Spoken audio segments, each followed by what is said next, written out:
Hello guys, আসসালামু আলাইকুম। সবাই কেমন আছেন? আশা করি অনেক ভালো আছেন, কিন্তু আমার শরীরটা ভালো নাই। ভাবির বাসায় গেছিলাম বেড়াতে, ওখান থেকে আসার পর থেকে শরীরের অবস্থা অনেক খারাপ। তারপরে আমি যে গাইনি ডাক্তার দেখাই, ওনার কাছে গেলাম। যাওয়ার পরে দেখলো যে প্রেশার অনেক হাই। আর আমি তো প্রেগনেন্ট, 7 মাস চলতেছে। তো এই 3টা মাস, লাস্টের 3টা মাস নাকি অনেক রিস্ক।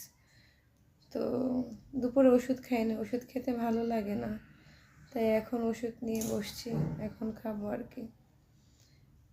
আর আবার এ মাসের লাস্টে কোর্টে যেতে হবে, ওদেরকে হাজির করবে, ওদেরকে 1 মাস সময় দেওয়া হয়েছে। তো 4 তারিখে 1 মাস হবে আর কি। তো এই অবস্থায় যেতে হবে, কিছু করার নাই। সবাই একটু দোয়া করবেন যাতে আমি সুখে একটা বিচার পাই।